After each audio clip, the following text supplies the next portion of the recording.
तो पिछली क्लास में हम लोगों ने दो कंडक्टर्स को कनेक्ट किया था ताकि ज्यादा से ज्यादा चार्ज स्टोर हो जाए, ज्यादा से ज्यादा कैपेसिटेंस हो जाए। उसमें जरा चेक करके आप लोग मुझे फॉर्मूला बताइएगा कि अगर इनिशियल एनर्जी की बात किया जाए, जो जिन दो कंडक्टर्स को हम लोगों ने कनेक्ट किया था उस सिस्टम की इनिशियल एनर्जी की बात करें तो क्या वो initial energy half C1V1 square plus half C2V2 square होगा। तो आप चेक करो, सिस्टम का इनिशियल एनर्जी हो गया half C1V1 square plus half C2V2 square. Final energy अगर उस सिस्टम की हम लोग देखें, क्योंकि फाइनली जो पोटेंशियल था वो दोनों का सेम हो गया था, so half C1V square plus half C2V square. सही है। चेंज इन एनर्जी अगर सिस्टम में देखी जाए तो चेंज इन एनर्जी का मतलब कुछ बच्चे लिखेंगे फाइनल माइनस इनिशियल और कुछ लोग लिखेंगे इनिशियल माइनस फाइनल। तो आपके ऊपर है, जैसा भी आप लिखना चाहें। 1/2 C1 प्लस C2 अगर कॉमन करेंगे तो यहां देखो V स्क्वायर, ठीक, V स्क्वायर, V यानी कॉमन पोटेंशियल, और कॉमन पोटेंशियल था C1V1 plus C2V2 upon C1 plus C2 का whole square minus initial energy and that was 1/2 C1V1 square plus C2V2 square. ठीक है। अब इसी को थोड़ा सा सिंप्लीफाई और करते हैं हम लोग। यहां पे देखो एक C1 प्लस C2 से एक C1 प्लस C2 बेटा कैंसिल होगा, तो ये बनेगा तुम्हारा 1/2, पूरे में से कॉमन कर रहे हैं, और ये बनेगा C1 square V1 square plus C2 square V2 square plus 2C1 C2 V1 V2 whole divided by C1 plus C2। सही है। और उसका भी अगर मैं एलसीएम लूंगा फाइनली, तो वो C1 प्लस C2 वाला टर्म बोलो इधर भी जाएगा। तो ध्यान से देखिएगा, इस वाले टर्म में मैं C1 प्लस C2 का मल्टीप्लाई कर रहा हूं। 1/2 हम लोग कॉमन कर ही चुके हैं। ठीक। C1 प्लस C2 का जब इसमें मल्टीप्लाई होगा तो जरा चेक करो, क्या पहला टर्म ये बनेगा C1 C2 V1 स्क्वायर, ये इसके साथ ऐसे ही यहां पर मल्टीप्लाई होगा तो C1 C2 V2 स्क्वायर और माइनस का C2 स्क्वायर V2 स्क्वायर, ऐसा बनेगा। होल डिवाइडेड बाई कितना था, तो 1/2 टाइम्स C1 प्लस C2 जो था वो मैंने यहां पर ऐसे लिख दिया। सही है। अब कुछ चीजें देखो कैंसिल होंगी, जैसे ये और ये और ये आपस में कैंसिल हो गया।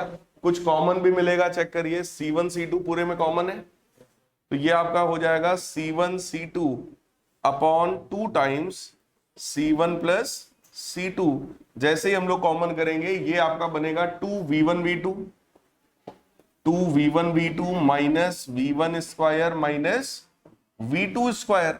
यहां से भी अगर बेटा माइनस कॉमन कर लिया जाए तो minus C1 C2 upon 2 times C1 plus C2 times V1 minus V2 का whole square. This is the formula of change in energy. तो एनर्जी में जो चेंज आया है, अगर आप ध्यान से देखो, C1 C2 वाला टर्म हमेशा पॉजिटिव होता है और V1 माइनस V2 का होल स्क्वायर है, तो ये वाला टर्म भी हमेशा कैसा होगा, पॉजिटिव होगा। क्लियर।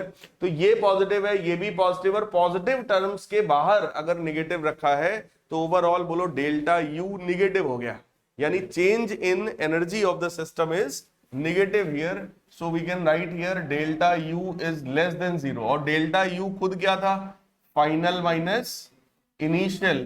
तो final minus initial energy less than 0 है, इसका मतलब final energy is less than initial energy, that is. तो यहां से रिजल्ट अपने को यह मिला कि इनिशियली एनर्जी ज्यादा थी सिस्टम में, फाइनली पूरे सिस्टम में जो एनर्जी है वो कम है, और अगर सिस्टम की एनर्जी घट रही है मतलब एनर्जी का लॉस हो रहा है। सो यहां से फाइनल रिजल्ट आया, there is loss of energy, there is loss of energy in redistribution of charges, redistribution of charges. तो कहने का मतलब ये हुआ कि चार्ज बढ़ गया था, कैपेसिटेंस भी C1 प्लस C2 हो गया था, बट ओवरऑल एनर्जी का लॉस हो गया, और एनर्जी का लॉस होने के चक्कर में मेथड जो हमारा है वो फेल हो गया। यहां से एक कॉन्सेप्ट निकल करके आता है कि अगर मैं एक कंडक्टर को किसी दूसरे कंडक्टर में या तो टच करा दूं या किसी भी थ्रू एक वायर के थ्रू उसको एक कंडक्टिंग वायर से हम जोड़ दें, अगर आप उसको जोड़ोगे तो दोनों का पोटेंशियल क्या हो जाएगा, सेम हो जाएगा। और उस पोटेंशियल का, कॉमन पोटेंशियल का फॉर्मूला भी आपके पास है, C1V1 plus C2V2 upon C1 plus C2। Is this clear? सभी को ये पॉइंट क्लियर है? ठीक है।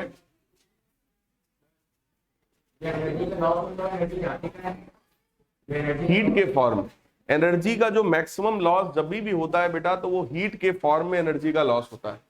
क्लियर है? ठीक। लॉस ऑफ एनर्जी जो है वो हमेशा हीट के फॉर्म में हो सकता है।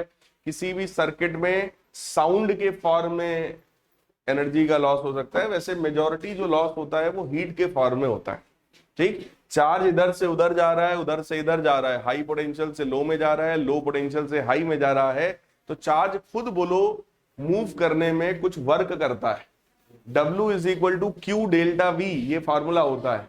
तो अगर एक का पोटेंशियल V1 है और एक का V2 है तो दोनों के बीच में पोटेंशियल डिफरेंस है, और अगर पोटेंशियल डिफरेंस है तो उस पोटेंशियल डिफरेंस में मूव करने में चार्ज को भी क्या करना पड़ेगा, वर्क।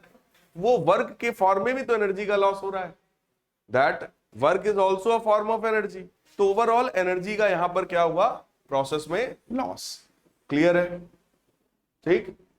अब आगे बढ़ते हैं हम लोग। अगला देखो क्या है यहां पर, अगला कॉन्सेप्ट है आपका कैपेसिटेंस का, यानी कैपेसिटर का। क्योंकि कंडक्टर को कनेक्ट करने वाला जो फंडा था हमारा वो तो हो गया फेल, तो अब हम लोग आ गए कि इस बार कनेक्ट नहीं करेंगे। एक ये मान लो कंडक्टर है, इस वाले कंडक्टर में हमने कुछ भी जुगाड़ करके इसमें पॉजिटिव चार्ज क्रिएट कराया, यानी इसको मैंने पॉजिटिव टर्मिनल से कनेक्ट किया। ठीक। और इसके बगल में हम लोग एक आइडेंटिकल अनचार्ज्ड कंडक्टर ला रहे हैं। This is identical uncharged conductor. एक सेम टाइप का, बिल्कुल as it is same type का एक अनचार्ज्ड कंडक्टर हम लोग इसके बगल में ले आए। और इसको लाने से क्या होगा, यहां पे इंडक्शन होगा, इधर की तरफ निगेटिव चार्ज आएगा और इधर की तरफ पॉजिटिव चार्ज आएगा। ठीक। ये सब चीजें मैंने आपको खूब डिटेल में उस समय समझाया था। अगर एक पॉजिटिव वाला प्लेट है तो ये प्लेट अपने आसपास बोलो पॉजिटिव पोटेंशियल क्रिएट करेगा, मान लो 10 वोल्ट का। इसके सामने निगेटिव वाला प्लेट है तो निगेटिव अपने आसपास निगेटिव पोटेंशियल क्रिएट करेगा, मान लो -8 वोल्ट हो गया। पीछे वाला ये जो पॉजिटिव है ये भी कुछ ना कुछ पोटेंशियल क्रिएट करेगा अपना, मान लो 7 वोल्ट हो गया। तो नेट अगर हम लोग पोटेंशियल देखेंगे तो 10 -8 2 और +7 9। तो जिस सिस्टम का इनिशियली पोटेंशियल था 10 वोल्ट के बराबर, दूसरा प्लेट लाते ही उस सिस्टम का पोटेंशियल कितना हो गया, 9 वोल्ट।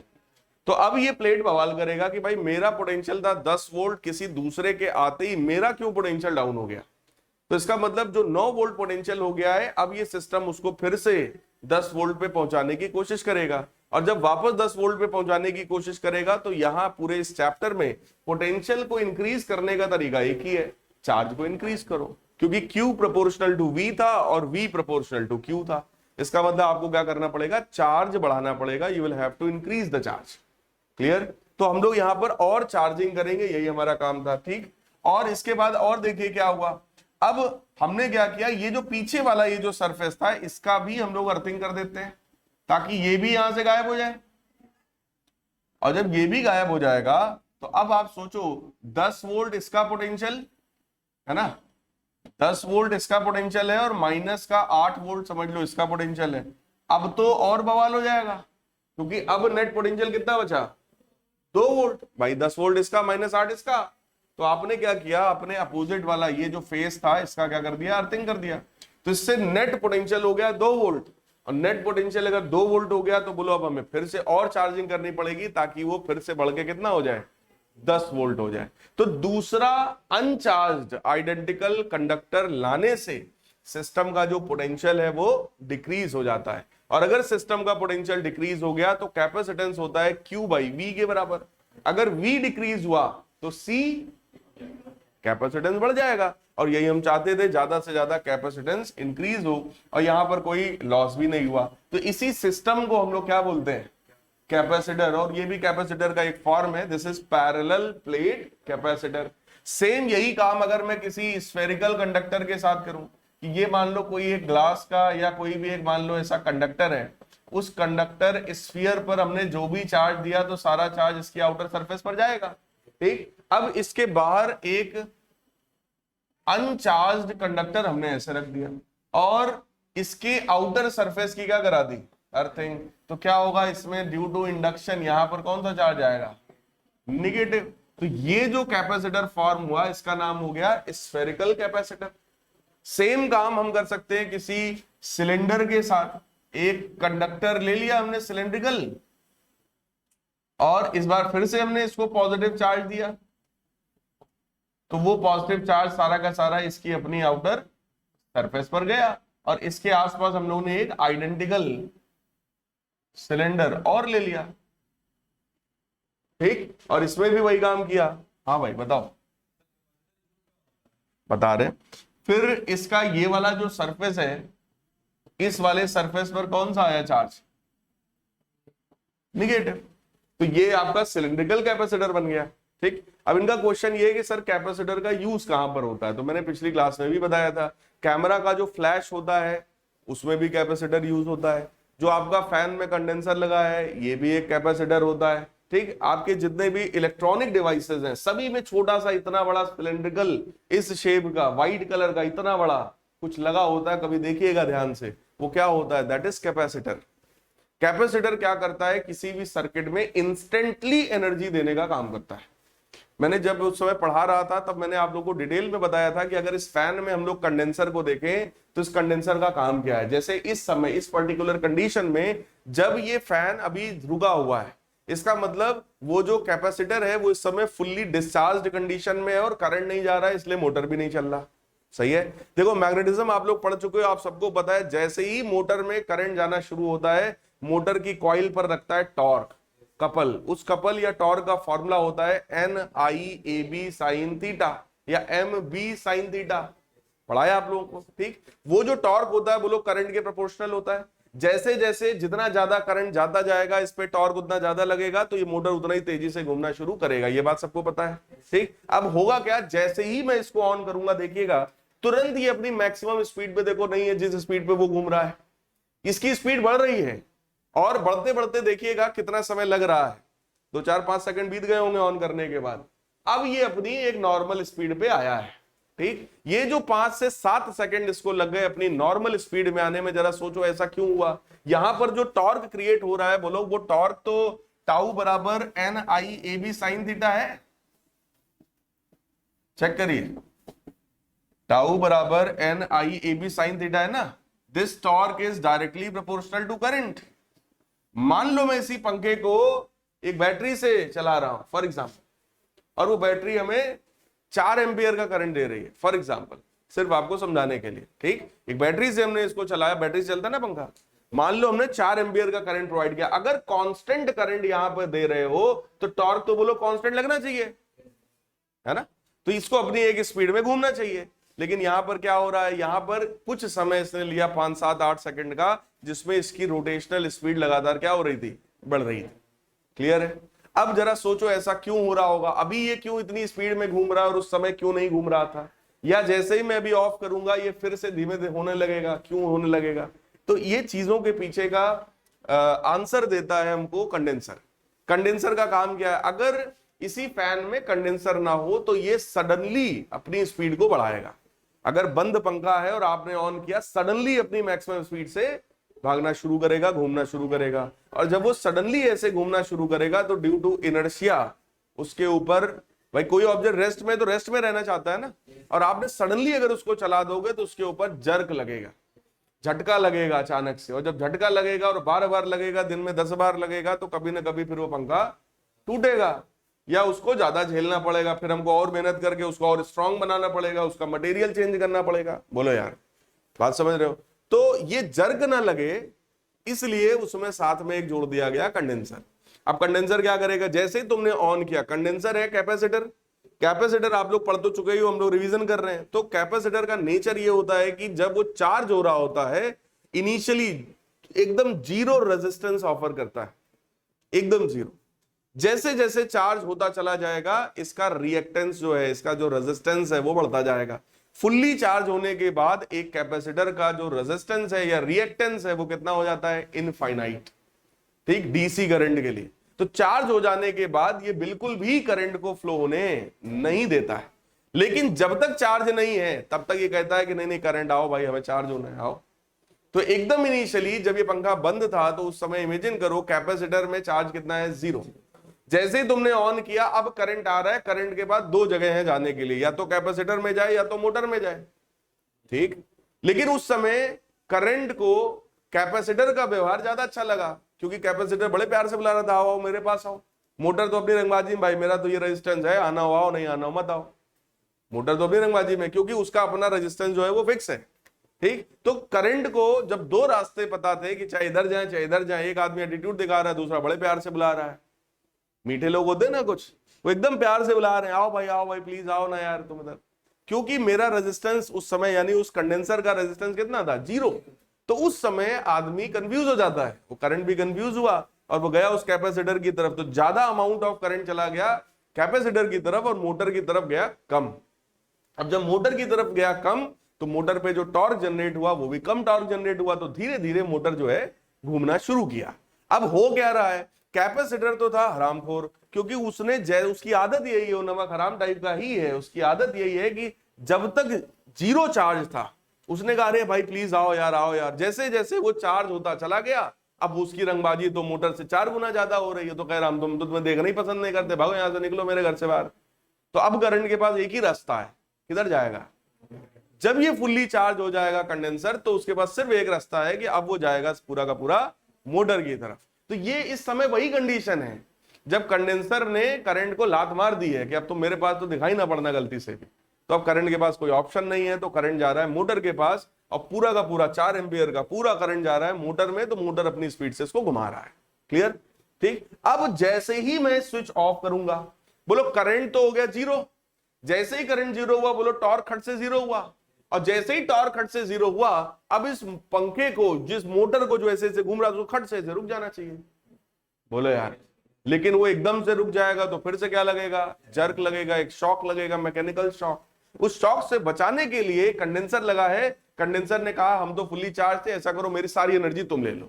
उसी एनर्जी से देखो ये अभी तक रुक ही रहा है और जस्ट अब रुका है। तो जैसे ही आपने स्विच ऑफ किया, ऑफ करने के बाद 5, 7, 8 सेकंड तक ये चल रहा था। तो किसकी एनर्जी से चल रहा था, कंडेंसर की। कंडेंसर ने अपनी सारी एनर्जी इस समय इस मूवमेंट पर किसको दे दिया, मोटर को।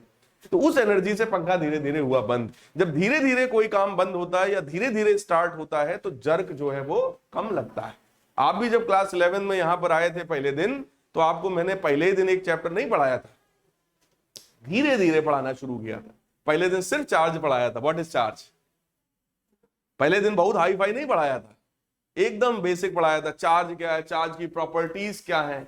जरा सोचो, अब तुम आज उस स्टेज में हो, तुमको पता है कि चार्ज की प्रॉपर्टी बोर्ड एग्जाम में नहीं आएगी, कभी नहीं आएगी। हमें भी पता था उस समय नहीं आएगी। लेकिन अगर डे 1 हम तुम्हें कूलम्स लॉ और खतरनाक खतरनाक कंडीशन बताना शुरू कर देते तो क्या तुम यहाँ टिकते, नहीं टिकते। तो यार पता नहीं कितना कठिन पढ़ा देते हैं ये। तो डे 1 जब डेमो दिया जाता है तो उस समय क्या होता है, आओ चार्ज पढ़ो। केमिस्ट्री का डेमो लोगे, टीचर क्या पढ़ाएगा, आईयूपीएससी। हम लोग को 3 महीना आईयूपीएससी पढ़ाया गया था जब हम लोग जेई और नीट की जेई की तैयारी कर रहे थे। 3 महीना आईयूपीएससी पढ़ाया टीचर, 3 महीना फुल पीएचडी करा दिया। क्यों, क्योंकि उनको ये चीज दिमाग में बसानी थी कि इनसे अच्छा टीचर कोई है नहीं। 3 महीना उन्होंने पढ़ाया हमको आईयूपीएससी। और आईयूपीएससी का एक क्वेश्चन नहीं आता, सबको पता है। पिछले 30 साल में सिर्फ 3 या 4 बार आज तक आईयूपीएससी पूछी गई एग्जाम में, उन्होंने 3 महीना पढ़ाया। तो कहने का मतलब हम लोग तो खैर वो काम नहीं कर पाए। मैंने आपको चार्ज एक ही दिन पढ़ाया होगा, दूसरे दिन से हम फिर अपने टू द पॉइंट टॉपिक पर आ गए होंगे कि तुम्हारा बेसिक स्ट्रांग हो जाए। तो कोई भी काम जब हम धीरे धीरे करना शुरू करते, बाद में भले स्पीड बढ़ा लो, शुरू में अगर एकदम से स्पीड बढ़ा दोगे तो जर्क लगेगा, बच्चे को लगेगा पता नहीं क्या पढ़ाते हैं ये। जब धीरे धीरे लेवल को बढ़ाओगे तो वो आपसे आपके साथ सेट होना शुरू होगा, उसका दिमाग आपके दिमाग से मैच करना धीरे धीरे शुरू करेगा। और जब मैच कर जाएगा एक बार तो उसको चाहे जितना कठिन पढ़ाओ, उसको पता है कि यार ये पढ़ाते सही है और मेरे काम के लिए हमको कठिन पढ़ा रहे हैं। अच्छा, वही मोटर का सीन है और वही ह्यूमन का सीन है। ठीक, तो मोटर में धीरे धीरे हम लोग करंट को बढ़ाते हैं ताकि इसकी रोटेशनल स्पीड जो है वो धीरे धीरे बढ़े। बात समझ में आई? सेम ऐसा ही कुछ काम होता है कैमरा के फ्लैश में। अब इसको आप लोग गूगल करिएगा, what is the use of capacitor in camera flash, तो आपको ही पता चल जाएगा। मोबाइल के फ्लैश में, कैमरा के फ्लैश में जो अचानक से एनर्जी आती है वो एनर्जी इसी कैपेसिटर से आती है। जब भी किसी सर्किट में आपको अचानक से एनर्जी मिल जाए और एकदम से गायब हो जाए तो वो हरकत किसकी होती है? कैपेसिटर की। कोई भी सेल या बैटरी जो होता है वो कॉन्स्टेंटली एनर्जी सप्लाई करता है, ठीक, लेकिन अचानक से कहीं पे एनर्जी आए, इंपल्स टाइप का, एकदम से झटका लगे और गायब हो जाए, तो फिर वहां समझ जाओ वहां पे हरकत किसकी है? कैपेसिटर की। तो कैपेसिटर बहुत सारे सर्किट्स में रिक्वायर्ड होता है। कई बार सर्किट के प्रोसेस को इनिशिएट करने के लिए इसकी जरूरत होती है। होता नहीं कि माचिस कोई आग लगा के छुआए, तो एक बार छुआ दे तो फिर वो आग लगना शुरू हो गया। तो कई बार ऐसी जगहों पर इस तरह की चीजों का यूज किया जाता है। जैसे मान लो कोई, अब हमें कार की बटन दबा के कार को स्टार्ट करना है, किसी मोटर को स्टार्ट करना है, किसी जनरेटर को स्टार्ट करना है, तो उस पर्टिकुलर स्टार्टिंग में कुछ तो होता होगा, बटन दबाने से कुछ होता होगा ना, जिससे मोटर चलने लगा, या कार मेरी स्टार्ट हो गई अगर बटन दबाने से, तो कुछ तो होता होगा। तो वहां पर इस तरह की डिवाइसेस का यूज किया जाता है। प्योरली यही यूज नहीं होता है, मैं भी जान रहा हूं, लेकिन इसी का एडवांस वर्जन है जो यूज हो रहा है। हम लोग को बेसिक चीजें पढ़ाई जा रही हैं क्योंकि आप बेसिक साइंस अभी पढ़ रहे हो, आप क्लास 12th में हो, तो फंडामेंटल स्ट्रांग होगा तभी आगे रिसर्च कर पाओगे बड़ी चीजों को। तो डायरेक्टली आज के जमाने में बहुत सारी डिवाइसेस में कैपेसिटर के भी और भी एडवांस फॉर्म्स आ गए हैं जिसको लोग यूज करते हैं सर्किट्स में। लेकिन हाँ, शुरुआत कभी इसी से हुई थी, मतलब कभी यही इंपॉर्टेंट था। बात समझ में आई? ट्यूबलाइट से धीरे धीरे आज एलईडी रॉड्स आने लगी हैं, लेकिन पहले शुरुआती क्या था? ट्यूबलाइट। तो ट्यूबलाइट का बेसिक कॉन्सेप्ट जब हमें पता होगा तब तो हम एलईडी तक पहुंचेंगे। तो आज हमको इसीलिए ये बेसिक पढ़ाया जा रहा है, और उसमें भी आपके सिलेबस में केवल यही है, इसकी और इसकी बात ज्यादा आपसे नहीं की जाती है, लेकिन तरीका तीनों का एक ही है। क्लियर? अब आगे बढ़ा जाए भाई। अब आते हैं आगे।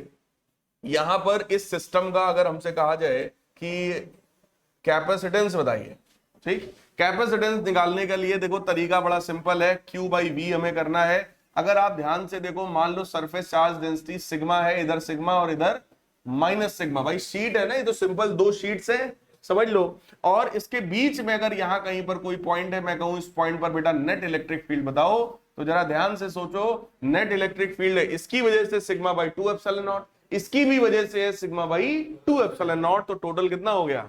सिग्मा/एप्सिलॉन नॉट। ये इलेक्ट्रिक फील्ड है। अगर इलेक्ट्रिक फील्ड अपने को पता है और हमें पोटेंशियल डिफरेंस निकालना है, तो बोलो डिस्टेंस बिटवीन द प्लेट से मल्टीप्लाई कर देंगे।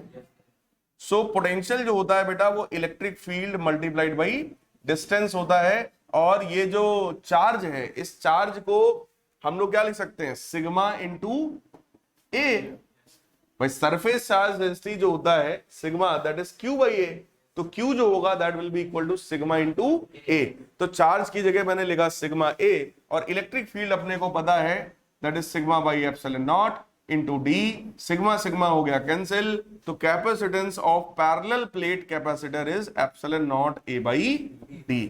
लेकिन इंसान की वही आदत है, जितना मिल जाए उतना कम है, उसको जितना कैपेसिटेंस मिल गया वो चाहता है इसको और बढ़ाओ, और कैसे बढ़ेगा, और ज्यादा चार्ज कैसे इसमें आएगा। तो उसके लिए मैंने तरीका बताया था, इसके बीच में आप एक पूरा का पूरा डाइलेक्ट्रिक स्लैब इंसर्ट कर दो। जैसे ही डाइलेक्ट्रिक स्लैब इंसर्ट करोगे, अभी प्लेट्स के बीच में बोलो वैक्यूम है, क्योंकि मैं एप्सिलॉन नॉट की बात कर रहा हूं, वैक्यूम है यहां पर। लेकिन अगर यहां पर मैं कोई मीडियम भर दूंगा, कोई डाइलेक्ट्रिक स्लैब अगर इसमें डाल दिया जाएगा, तो यही कैपेसिटेंस K टाइम्स हो जाएगा, क्योंकि वहां पर एप्सिलॉन नॉट की जगह एप्सिलॉन आएगा, है ना। इसका मतलब ये तो कहां पर है? This is capacitance in vacuum. लेकिन अगर मैं यही किसी मीडियम की बात करूंगा बेटा, तो ये बनेगा K एप्सिलॉन नॉट A/D। तो पैरेलल प्लेट कैपेसिटर का कैपेसिटेंस बोलो समझ में आया कि नहीं आया? पक्की बात है। अब आगे बढ़ते हैं। अगर इस पे चार्ज Q है, इसका वोल्टेज V है, इसका कैपेसिटेंस C है, तो एनर्जी भी मैं आप लोगों को सिखा चुका हूं। एनर्जी के कितने फार्मूले थे? 3, हाफ CV², हाफ QV या हाफ Q²/C। बोलो भाई, एनर्जी के ये 3 फार्मूले अपने पास हैं, तो इस फार्मूले का डेरिवेशन आपके सिलेबस से हटा दिया है भाई। लेकिन मैं कंडक्टर में बता चुका था, और जो बताया था सेम वही फॉर्मूला यहां भी होता है। क्लियर? तो वही फॉर्मूला है, इस फॉर्मूले का डेरिवेशन आपसे कभी नहीं पूछा जाएगा, न्यूमेरिकल भले इस पे कोई छोटा मोटा बन जाए। क्लियर है? फिलहाल आगे बढ़ते हैं। अब आते हैं इसी कैपेसिटर पर फुल ऑन पीएचडी करिए जरा। अगर ये कैपेसिटर प्लेट है और यहां पर इसके बीच में हम लोग कोई एक डाइलेक्ट्रिक फिल कर दें, तो सबसे पहला तो डाइलेक्ट्रिक का नेचर देखते हैं क्या है। ठीक है, सबसे पहले डाइलेक्ट्रिक का नेचर देखते हैं। अगर एक डाइलेक्ट्रिक मैंने पूरे में फिल किया तो इसका जो कैपेसिटेंस होता है दैट बिकम्स के epsilon naught A by D. ये तो तब हुआ जब पूरी तरीके से फिल कर दिया। ठीक, अब थोड़ा सा इसका बेसिक समझिए, फिर पार्शियली फिल की बात करते हैं। अगर मान लो ये कोई डाइलेक्ट्रिक है, ठीक, तो डाइलेक्ट्रिक का मतलब होता है कोई भी इंसुलेटर, और इंसुलेटर का मतलब होता है उसमें जो प्लस माइनस मॉलिक्यूल्स हैं वो अलग अलग नहीं है। पहली बात, वो अलग अलग नहीं है। ठीक है, कोई मॉलिक्यूल ऐसा पड़ा है तो कोई ऐसे पड़ा है, कोई आड़ा टेढ़ा, जैसे भी एक कोई फिक्स पैटर्न नहीं, इधर उधर सारे मॉलिक्यूल्स पड़े हैं। क्योंकि किसी भी डाइलेक्ट्रिक या इंसुलेटर का डेफिनेशन यही होता है जिसमें फ्री इलेक्ट्रॉन्स ना हो। तो आखिर वो अगर इलेक्ट्रॉन्स फ्री नहीं है तो फिर वो किसी के साथ बाउंड है। किसके साथ बाउंड होंगे? एटम के साथ।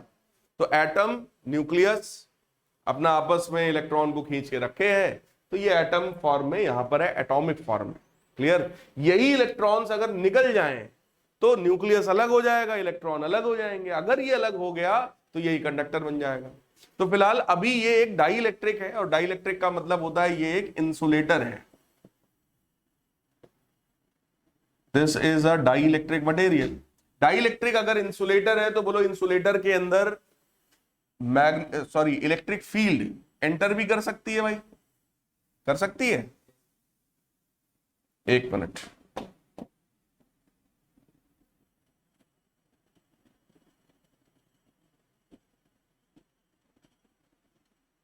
हाँ भाई।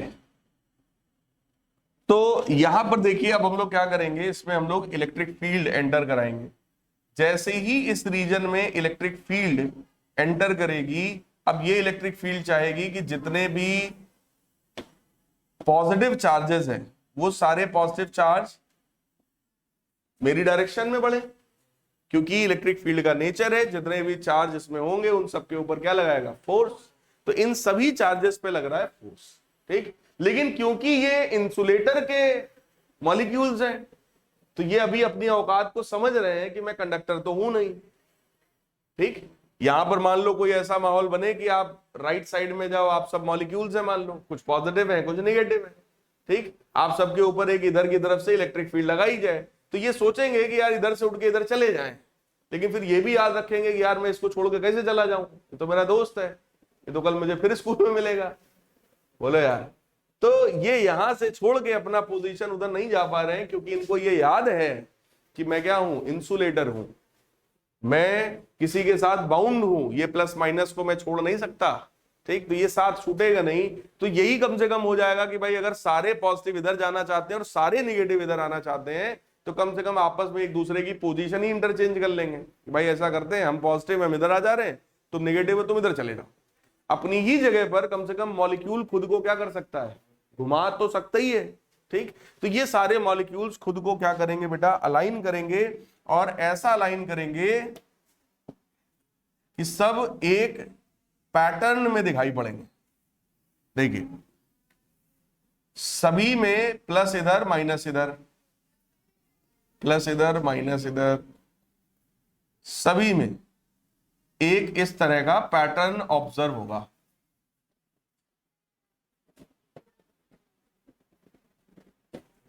बात समझ में आई?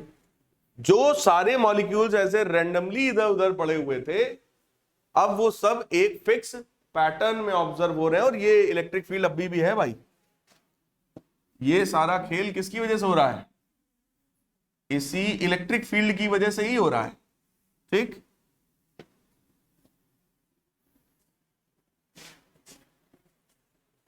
तो इस वजह से ये सबने खुद को रीअरेंज किया। अब हुआ ये यहां पर कि ये जो डाई इलेक्ट्रिक है, अब इस डाई इलेक्ट्रिक में दो तरह की इलेक्ट्रिक फील्ड्स अपने को दिखाई पड़ने लगी। एक इलेक्ट्रिक फील्ड तो ये वाली है, जो कि किसकी इलेक्ट्रिक फील्ड है, ये वाली किसकी वजह से आई थी? कैपेसिटर प्लेट्स की वजह से। भाई ये जो इलेक्ट्रिक फील्ड जो यहां लगातार चल रही है वो इसी कैपेसिटर प्लेट्स के बीच वाली है ना, सिग्मा बाई एप्सिलॉन नॉट। अब होगा ये कि इधर की तरफ देखो, डाइइलेक्ट्रिक की इधर की सरफेस पर सारे पॉजिटिव इकट्ठा हो गए, इधर की सरफेस पर सारे निगेटिव हो गए। तो ये जो डाइइलेक्ट्रिक है अब ये पोलराइज हो गया। क्या हो गया? पोलराइज हो गया। अगर ये पोलराइज हो गया तो इधर की तरफ पॉजिटिव,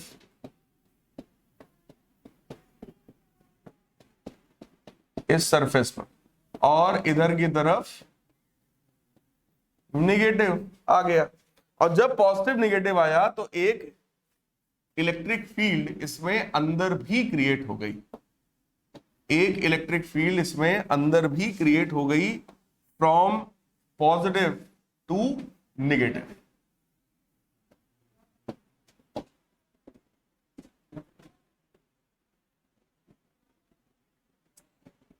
ठीक है, इस डायरेक्शन में इधर की तरफ एक ऐसा इलेक्ट्रिक फील्ड भी क्रिएट हो गया। अब ये जो दो इलेक्ट्रिक फील्ड्स हैं, एक व्हाइट वाला और एक येलो वाला, व्हाइट वाले का नाम है आउटर इलेक्ट्रिक फील्ड जो कि कैपेसिटर प्लेट्स के बीच का था, और अंदर वाला ये जो है इसका नाम है इनर इलेक्ट्रिक फील्ड। और ये दोनों फील्ड्स एक दूसरे के अपोजिट हैं। दोनों फील्ड्स क्या करते हैं? मॉलिक्यूल्स पर अलग अलग डायरेक्शन में फोर्स लगाते हैं।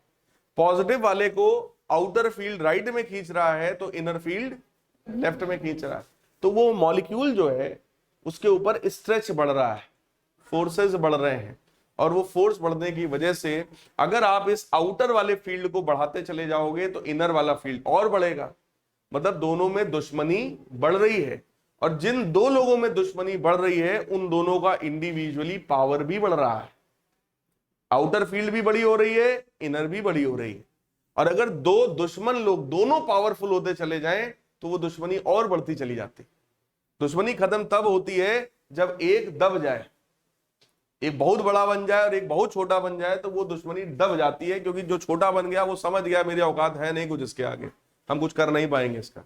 लेकिन जब दोनों बड़े होते चले जाते हैं तो वो दुश्मनी दोनों की बढ़ती चली जाती है, और उस दुश्मनी को झेल कौन रहा था? मॉलिक्यूल्स। तो मॉलिक्यूल जो होंगे वो एक समय ऐसा आएगा कि वो मॉलिक्यूल टूट जाएगा, तो प्लस अलग हो जाएगा और माइनस अलग हो जाएगा। अगर ये प्लस और माइनस अलग हो गया तो अब ये जो डाई इलेक्ट्रिक है जो कि इंसुलेटर था, अब वो कन्वर्ट किसमें हो गया? कंडक्टर में। So this dielectric will be converted to conductor at certain value of electric field। और इस प्रोसेस को क्या बोलते हैं भाई? इस प्रोसेस को बोलते हैं डाई इलेक्ट्रिक ब्रेक डाउन। क्या बोलते हैं? Dielectric breakdown. तो ये वो पर्टिकुलर इलेक्ट्रिक फील्ड है। डाई इलेक्ट्रिक ब्रेक डाउन हमेशा कब होगा? At very high electric field.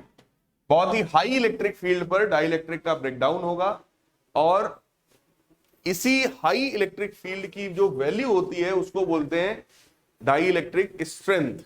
कि कोई भी डाइलेक्ट्रिक का स्ट्रेंथ क्या है? तो पता चला सर जब इसमें 1000 यूनिट का इलेक्ट्रिक फील्ड आप लगा दोगे तो ये टूट जाएगा। तो इसकी maximum value of electric field जो ये झेल सकता है उसी को क्या बोलते हैं? Dielectric strength. तो डाई इलेक्ट्रिक का जो स्ट्रेंथ है वो फॉर एग्जांपल यहां पर बन गया 1000। बात समझ में आई? तो अलग अलग डाई इलेक्ट्रिक मटेरियल के लिए ये स्ट्रेंथ की वैल्यू भी अलग अलग होती है। क्लियर है? इतनी बात अगर समझ में आई हो तो बताओ भाई, पक्की बात है? अब आइए थोड़ा सा और आगे बढ़ते हैं हम लोग। और जो डाई इलेक्ट्रिक के अंदर वाली ये जो इलेक्ट्रिक फील्ड थी डाई इलेक्ट्रिक के अंदर अगर आप ध्यान से देखो तो दो तरह की इलेक्ट्रिक फील्ड्स, एक आउटर और एक इनर। आउटर वाली इलेक्ट्रिक फील्ड की वैल्यू अगर मैं आपसे पूछूं तो ये कैपेसिटर प्लेट्स की वजह से फील्ड थी, तो कैपेसिटर प्लेट्स की वजह से फील्ड की वैल्यू हम लोग निकाल चुके हैं, that was sigma by epsilon not. सही है, तो यहां पर हो गया सिग्मा बाई एप्सिलॉन नॉट, और सिग्मा का मतलब क्या होता है, क्यू बाई ए। सही है, और अंदर वाली जो इलेक्ट्रिक फील्ड है वो चेक करो, ये जो अंदर वाले इंड्यूस्ड चार्जेस हैं वो इनकी वजह से है। तो लेट अस सपोज अंदर वाला ये जो इंड्यूस्ड चार्ज है वो कितना है, क्यू इंड्यूस्ड और माइनस क्यू इंड्यूस्ड, और प्लेट्स पर, कैपेसिटर प्लेट्स पर जो चार्ज था वो प्लस क्यू और माइनस क्यू। सही है, ये जो इंड्यूस्ड चार्ज यहां पर आया इसी की वजह से तो ये इंटरनल है फील्ड, सॉरी, तो ये आपका क्या बनेगा, that will become Q dash upon epsilon naught A. तो ये बना Q by epsilon naught A और ये बना Q dash upon epsilon naught A. और नेट इलेक्ट्रिक फील्ड किसके अंदर की है, dielectric. Net electric field कहां की है, ये डाई इलेक्ट्रिक, क्योंकि डाई इलेक्ट्रिक ही वो रीजन है जहां पर दो दो इलेक्ट्रिक फील्ड्स, एक बाहर वाली और एक अंदर वाली। सही है, डाई इलेक्ट्रिक के जस्ट बाहर देखोगे तो केवल बाहर वाली इलेक्ट्रिक फील्ड होगी, अंदर वाली इलेक्ट्रिक फील्ड बाहर नहीं होगी। नाम ही है अंदर वाली इलेक्ट्रिक फील्ड, तो अंदर होगी ऑब्वियस है। तो इसका मतलब ये जो इलेक्ट्रिक फील्ड है ये डाई इलेक्ट्रिक के अंदर है, और डाई इलेक्ट्रिक के अंदर की अगर आप बात कर रहे हो तो फिर हम फॉर्मूला में क्या यूज कर सकते हैं, के, डाई इलेक्ट्रिक कांस्टेंट। तो यहां से आप चेक करिए, एप्सिलॉन नॉट ए सब में से हो गया कैंसिल, तो ये बना Q by K is equal to Q minus Q dash या Q इंड्यूस्ड। ठीक है, तो Q डैश या Q इंड्यूस्ड की वैल्यू मैं निकाल सकता हूं, that is Q minus Q by K. So this is the value of induced charge which is Q times 1 minus 1 by K. क्या ये बात समझ में आई?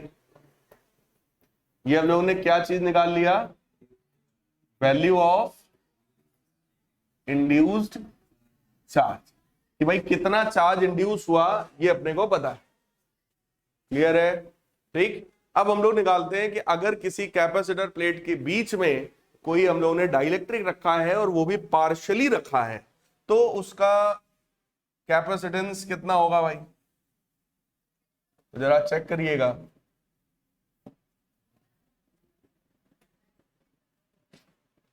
ये मान लेते हैं कैपेसिटर प्लेट्स हैं और इनके बीच में हम लोगों ने ये इतनी थिकनेस पे डाइलेक्ट्रिक स्लैब रख दिया। इस पर हम लोग पॉजिटिव चार्ज देते हैं और यहां पर नेगेटिव चार्ज देते हैं। एक इलेक्ट्रिक फील्ड बोलो आउटर होगी, इसकी थिकनेस फिलहाल टी मान लेते हैं और टोटल जो है वो डी मान लेते हैं। एक फील्ड बेटा आउटर होगी और एक फील्ड इनर होगी, तो मैं उसको बना रहा हूं। आउटर फील्ड देखो ये है प्लेट्स के बीच की, और इस आउटर फील्ड की वैल्यू अपने को पता है कितनी है, सिग्मा बाई एप्सिलॉन नॉट। और ये रहा इनर फील्ड। ये इनर फील्ड क्यों आया सबको पता है ना, तो ये इनर फील्ड आ गया और इस इनर फील्ड की वैल्यू को मैं लिख रहा हूं ई आई। एक आउटर फील्ड हो गया और एक इनर फील्ड हो गया। अब यहां पर आप चेक करिएगा, अगर मैं आपसे कहूं कि भाई कैपेसिटेंस निकालना है तो तरीका सिंपल है, पोटेंशियल डिफरेंस निकाल लो, चार्ज से डिवाइड कर दो, Q by V. Clear? Potential difference का फॉर्मूला होता है electric field multiplied by distance. Electric field में अगर डिस्टेंस मल्टीप्लाई कर दिया जाए तो बन जाएगा पोटेंशियल डिफरेंस। तो जरा चेक करिएगा, आउटर इलेक्ट्रिक फील्ड जो है वो कितनी डिस्टेंस में है, डी माइनस टी, और दोनों इलेक्ट्रिक फील्ड्स यानी कि नेट इलेक्ट्रिक फील्ड कितनी डिस्टेंस में है, केवल इंटरनल में। तो ये वैल्यू आपकी बन गई V is equal to outer electric field की वैल्यू अपने को पता है Q upon epsilon naught A D minus T, plus net electric field कितना होगा भाई, Q upon K epsilon naught A times T। तो यहां से आप चेक करिए Q upon epsilon naught A मिल जाएगा कॉमन, तो ये बनेगा D minus T plus T by K. ये आ गया पोटेंशियल डिफरेंस। और अब बोलो कैपेसिटेंस निकालना एकदम सिंपल है, कैपेसिटेंस होता है Q बाई V। तो आप चेक करिए Q divided by Q upon epsilon naught A D minus T plus T by के। तो इसमें Q से Q होगा कैंसिल, और कैपेसिटेंस की वैल्यू कितनी आएगी, epsilon naught A upon D minus T plus T by के। कोई डाउट हो तो बताइए। क्लियर है? This is one of the very very very important derivation. आप लोगों से बोर्ड एग्जाम में ये डायरेक्टली पूछा जा सकता है कि डिराइव करके बताओ। क्लियर? अब इसके आगे की बात करते हैं और इसके कुछ स्पेशल केसेस देख लेते हैं भाई। केस नंबर 1 ये होता है कि अगर यही डाइलेक्ट्रिक हम पार्शियली फिल करने की बजाय फुल्ली फिल कर दें, फुल्ली फिल्ड डाइलेक्ट्रिक अगर ले लिया जाए, तो अगर पूरी तरीके से भरा होगा तो बोलो T बराबर D हो जाएगा। और अगर T D के बराबर है तो कैपेसिटेंस की वैल्यू होगी epsilon naught A upon D minus T वाला टर्म तो 0 हो गया क्योंकि आपस में बराबर है, और T बाई K बचा तो उसको मैं लिख सकता हूं D बाई K। तो कैपेसिटेंस की वैल्यू आ गई K epsilon naught A by D। कोई डाउट हो तो बताइए, बोलो भाई। सही है। केस नंबर 2, अगर वो जो डाई इलेक्ट्रिक है वो इंसुलेटर ना होकर कंडक्टर होता, अगर वो डाई इलेक्ट्रिक कंडक्टर है तो उसका डाई इलेक्ट्रिक कांस्टेंट कितना होगा, इनफाइनाइट। और अगर इनफाइनाइट होगा तो यही कैपेसिटेंस आपका बनेगा epsilon naught A upon D minus T. T by K वाला टर्म क्या हो जाएगा, 0। क्लियर है? ठीक। अगर आपसे कहा जाए केस नंबर 3 में कि डाई इलेक्ट्रिक हमने पूरी तरीके से हटा लिया तो थिकनेस क्या हो गया, 0। अगर थिकनेस 0 हो गया तो फिर चेक करिए formula epsilon naught A upon D minus T plus T by के। तो T वाले दोनों टर्म 0 हो गए, खत्म हो गया। तो यही आ गया। केस नंबर 4 जिसमें आपसे ये कहा जाता है कि अगर मैं मोर देन 1 डाइलेक्ट्रिक वहां पे रखूं, 2 3 4 डाइलेक्ट्रिक ऐसे लगातार उसमें डाल दिए जाए, तब उस कंडीशन में यही कैपेसिटेंस आपका बन जाएगा epsilon naught A upon D minus T1 plus T2 plus up to Tn plus T by K, यानी कि T1 by K1 plus T2 by K2 dash dash dash up to Tn by Kn। क्या ये बात समझ में आई? कोई doubt हो तो बताइए। तो नंबर ऑफ डाइलेक्ट्रिक्स भी अगर आप फिल कर देते हो तो you can simply find out the capacitance. Clear? तो किसी भी पैरेलल प्लेट कैपेसिटर में पहले तो कॉन्सेप्ट एकदम क्लियर होना चाहिए कि दूसरा आइडेंटिकल कंडक्टर लाने से आखिर होता क्या है। पोटेंशियल कम होता है, उसको फिर वो सिस्टम बढ़ाने की कोशिश करता है। बढ़ाने का तरीका एक ही है, चार्ज बढ़ाना। ठीक? तो चार्ज बढ़ना मतलब कैपेसिटेंस बढ़ना। तो अपना काम वहां पे एकदम चकाचक चल रहा था। फिर हमने डाइलेक्ट्रिक डाला, डाइलेक्ट्रिक से भी मामला बढ़िया रहा कि उसमें कैपेसिटेंस K टाइम्स हो गया। फिर हमने सोचा ऐसा करो आउटर फील्ड और बढ़ाओ, आउटर फील्ड और बढ़ाओ, तो कैपेसिटेंस भी बढ़ रहा था। लेकिन अचानक से सारा का सारा सिस्टम फट से बंद हो गया। क्यों बंद हो गया? क्योंकि वो डाइलेक्ट्रिक ब्रेक डाउन हो गया। अगर डाइलेक्ट्रिक ब्रेक डाउन हो जाएगा तो आप जरा सोचो, जो डाइलेक्ट्रिक फिल करने की वजह से, यही बता दे रहे हैं, डाइलेक्ट्रिक फिल करने की वजह से जो कैपेसिटेंस तुम्हारा हुआ था K epsilon naught A by D, अगर वो ब्रेक डाउन हो गया तो बोलो डाइलेक्ट्रिक बन गया कंडक्टर। और अगर वो कंडक्टर बन गया तो K की वैल्यू हो गई इनफाइनाइट। तो कैपेसिटेंस कितना हो गया, इनफाइनाइट। कैपेसिटेंस इनफाइनाइट होने का मतलब अब ये हमारी औकात के बाहर हो गया। हम चाहते तो थे इसमें चार्ज बढ़ जाए, लेकिन इतना नहीं चाहते थे कि इतना बढ़ जाए कि हम संभाल ही ना पाए। तो अब ये सिस्टम जो है जिसका कैपेसिटेंस इनफाइनाइट हो गया, तो जिसका कैपेसिटेंस इनफाइनाइट हो जाएगा वो कभी भी फुल्ली चार्ज हो ही नहीं पाएगा। तो ये ऐसी बैटरी हो गई जिसको लगाए रहो बस चार्ज ही होती रहती लेकिन कभी भी वो फुल्ली चार्ज होती नहीं है। और जब तक वो फुल्ली चार्ज होगी नहीं तो फिर वो किस काम की? आई बात समझ में? तो ये अगर कैपेसिटेंस इनफाइनाइट हो गया तो फिर ये सिस्टम हमारे लिए समझ लो बेकार हो गया।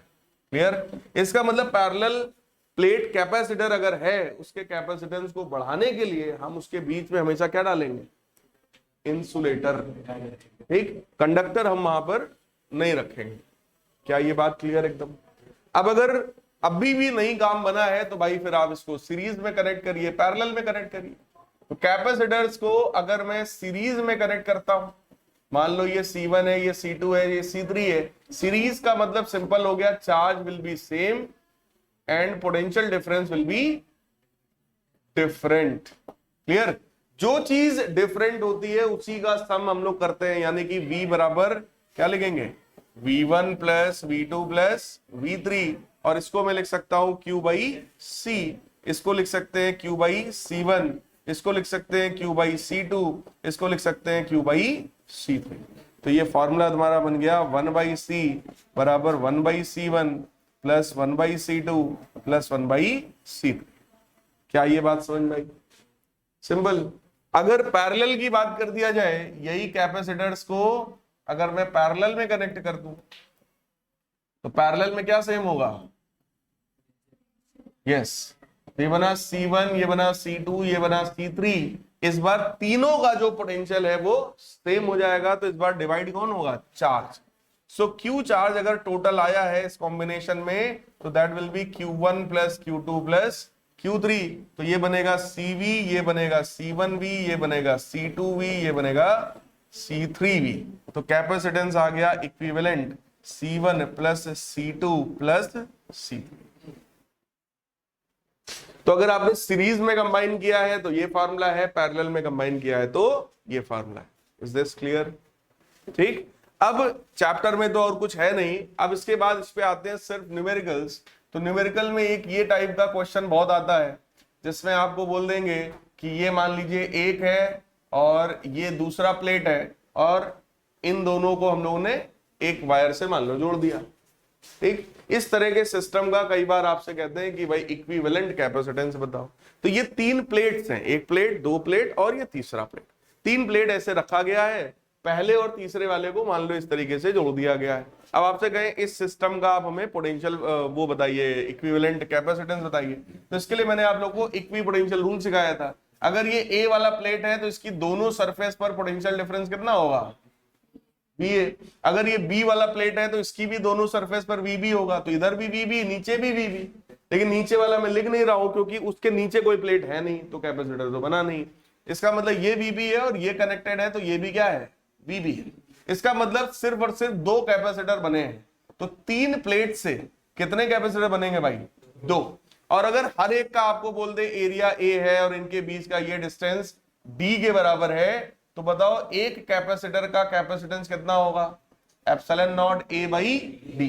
यहां पर चेक करो, जो दोनों कैपेसिटर्स हैं उनके बीच का जो पोटेंशियल डिफरेंस है वो क्या है, सेम है। अगर पोटेंशियल डिफरेंस सेम है तो they are connected in parallel, और अगर वो पैरेलल में है तो फॉर्मूला क्या होगा, C1 plus C2। So that will become epsilon naught A by D plus epsilon naught A by D, so that will become 2 epsilon naught A by D। Clear है?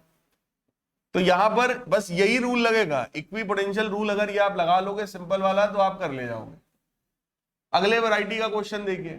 इस क्वेश्चन में आपसे कहेंगे कि ये देखिए, एक हमने इधर फिल किया और एक हमने ये डाइलेक्ट्रिक फिल किया है।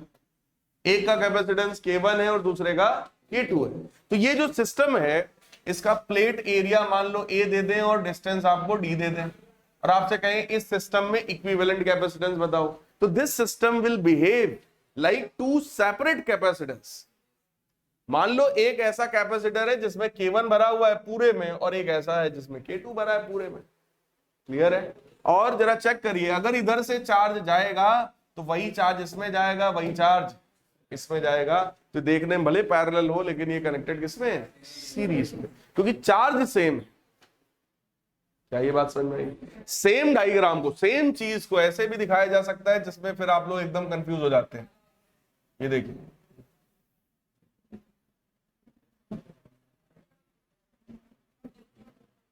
देखिए K1 और K2 अगर ये दो मटेरियल्स भरे जाएं तो ये दोनों चीजें सेम है। चेक कर, दोनों किस कॉम्बिनेशन में भाई, सीरीज।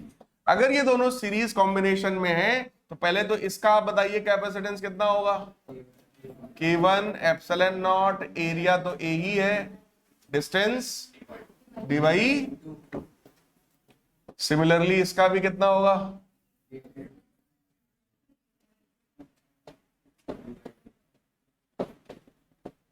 और अब ये दोनों किसमें, सीरीज में है, तो सीरीज का फॉर्मूला यूज कर लो, 1/C1 प्लस 1/C2। तो 1/C जो होगा that will B 1/2 K1 epsilon naught A by D plus 1/2 K2 epsilon naught A by D. Simplify कर लो, सिंप्लीफाई कर लोगे बोलो सी आ जाएगा, कर लोगे, एलसीएम वगैरह लेना पड़ेगा कुछ, जो जो कॉमन देखे सब बाहर करो, ठीक, उसके बाद एलसीएम ले लो, you will get the value of C. निकाल पाएंगे कि नहीं, ठीक। अब इसी में अगर ये चीज थोड़ा सा चेंज कर दिया जाए, एक ऐसा रख दें, एक ऐसा रख दें, तो सेम क्वेश्चन है, लेकिन इस बार वो किस में होगा, पैरेलल। तो पैरेलल का फॉर्मूला लगेगा, पहले तो ये काम तो सेम रहेगा, लेकिन इसमें बस ये ध्यान रखना चाहिए, ऐसे रखोगे तो इस बार एरिया आधा हुआ, डिस्टेंस इज सेम। तो ये बात आपको ध्यान देना पड़ेगा कि एरिया आधा हो रहा है या डिस्टेंस आधा हो रहा है, या हो सकता है क्वेश्चन में आधे की बात भी ना करे, आपको बोले 1/4 में रखा और 3/4 में रखा। तो थोड़ा सा इस चीज को गंभीरता से ध्यान से देखिएगा कि किस तरह से बराबर बराबर रखा गया है, या कोई एक कम चौड़ा है, कोई ज्यादा चौड़ा है, इस तरीके से भी आपसे क्वेश्चन बना सकते हैं। क्लियर। तो ये टाइप का क्वेश्चन हो गया, और तो कुछ हमने पढ़ाया था इसमें क्या, यही है, ठीक। इसके बाद इक्विपोटेंशियल रूल पर ही बेस मैंने और वैरायटी के ये क्वेश्चंस करवाए थे, तो आगे एक बार आप लोग उन क्वेश्चंस को करिएगा। बाकी अभी सैंपल पेपर में जब आएंगे क्वेश्चंस तो मैं वो न्यूमेरिकल्स और करवाऊंगा। बाकी चैप्टर में थ्योरी, डेरिवेशंस, कॉन्सेप्ट्स के नाम पर बस इतना ही है। Clear. So this chapter is also completed.